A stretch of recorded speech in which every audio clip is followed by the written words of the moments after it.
How's it going, everyone? College Lefty, and in this video I'm going to be debuting 5 of the brand new Ducks on the Pond cards or players featured in that Ducks on the Pond pack series that is released. It will be out for a limited time. That is kind of what is unknown with the pack, is how long it will be available in the store. But I definitely think that these packs will return. So in this video we will be trying out Zack Greinke, the 97 overall, as well as Andrew McCutchen, 97 overall, as he gets caught stealing there, trying to steal second base. Daniel Murphy, 94, is up at the plate right now, hitting a ball to center field. So all of these cards are brand new, just released into the game today. We'll also be trying out Duque and Rodney for pitchers. So we will have quite a few guys. We'll be debuting them in viewer games. So these will be shortened 3-inning games on Hall of Fame difficulty, which the game plays a little bit differently in friendlies, but this will give us a pretty good example of how these cards are going to play.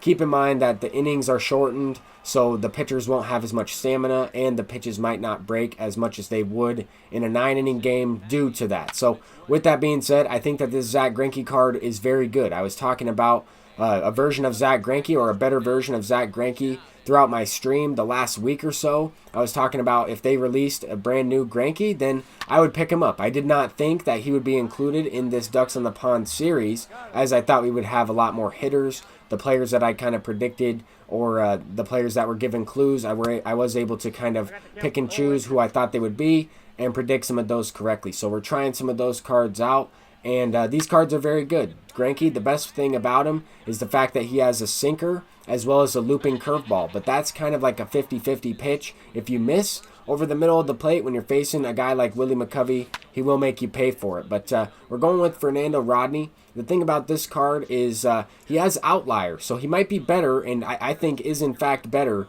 this year than in previous years because of that outlier quirk. I didn't mention it in the previous video, but he does have that quirk which allows him to throw the sinker 100 miles an hour, 101, even though on his player card it is depicted at 95. So with that being said, I didn't think it would get up over 100 because it was depicted at 95. He does have the 99 velocity and the quirk. So we will be trying him out, as well as Duque upcoming here in another game. So just wanted to provide a good amount of highlights from some of these viewer games and do a voiceover. I played all of these games over on my Twitch live stream. If you're interested, I will post the link to that VOD, or I guess the replay of that stream. If you're interested in that, that will be available as the pinned comment in the comment section down below. So another thing I wanted to mention is that some of these clips are out of order because we did start off a little bit slow in this video. I wanted to talk about a variety of things. I saved some of the action with some of these debut cards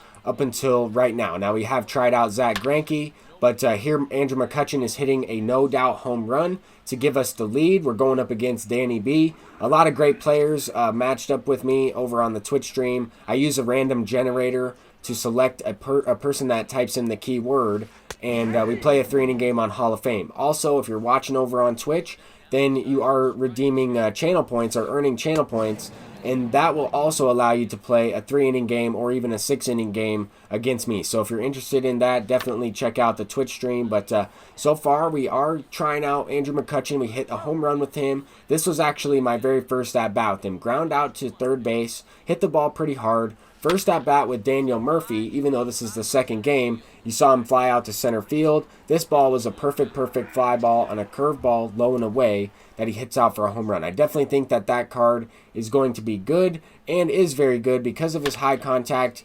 He just doesn't have the best fielding and the best speed for a second baseman. I already have a couple good second basemen. I probably won't end up keeping him, but he is pretty solid. If you notice in that last inning, I'm using Zack Greinke as the number 4 hitter in this game. He does have some hitting attributes. Another thing I forgot to talk about in my previous video, his hitting attributes are like 30-something contact and about 20-something vision. He does have a little bit more contact against lefties. I think it's like 41, and a little bit more power against lefties. But he doesn't have the same swing that he's had in previous years. I mean, last year I picked up Zack Greinke as soon as he came out, and I ended up hitting a home run with him with the power swing. So I wanted to try and use him in the 4 spot to see if he would be a good hitter, and so far I haven't gotten a hit with him. But that's one of the reasons why I uploaded the clips out of order. I wanted to get some gameplay and some clips with some of these guys that were trying out and provide a good amount of action spread out throughout the entirety of the video. So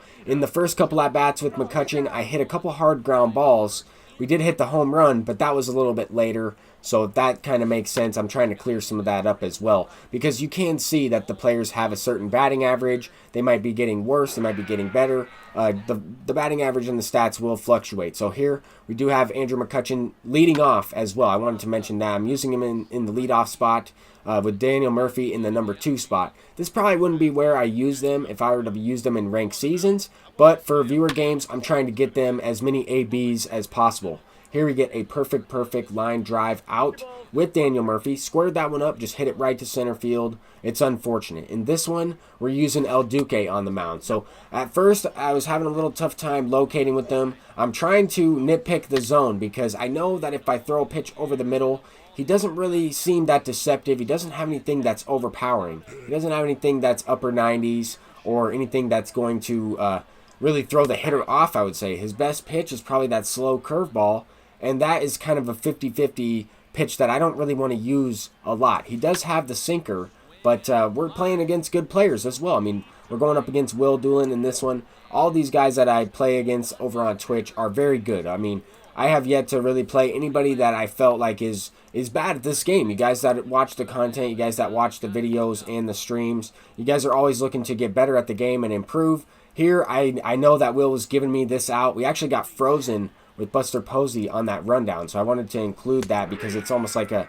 glitch in the game. We also struck out looking with Buster Posey right there. He got frozen twice in a matter of seconds there. So anyway, I end up chasing a pitch 3-2 with Nolan Gorman. That was ball 4. I chased the slider low in the zone, and we ground out. In that situation, we're losing by 2. It's just a viewer game, so it doesn't really mean the most, but we need to capitalize and get the leadoff guy up, Andrew McCutchen, with guys in scoring position. We get that last hit. Who knows? That last play is might have been different. We flew out to the warning track, lined out to the warning track. If we have guys in scoring position with McCutchen up, he probably sends that one over the wall. We could take the lead. Anyway, I had to have better at-bats. That's kind of where I was going with that sentence, but now we have Daniel Murphy. He hits a triple. We tie up the game. I wanted to focus on Will's performance at the plate as well, though, because he was able to hit everything that I threw over the plate. Fernando Rodney just threw one too many pitches. 11 pitches in, 12 pitches in. He started to get a little tired, and I just stuck with him. I had a good feeling that Will was going to hit that last one out, walk it off, and he did. In this next game, we're facing the 88 Greg Maddux, more of a budget pitcher. Andrew McCutchen sends one deep. I wasn't even on that one. You guys can see from the PCI placement and even the swing that it might have been good timing, but I felt a little bit late. I felt like I got jammed, and Andrew McCutchen sent it out for a home run. Mickey Mantle also sends one deep.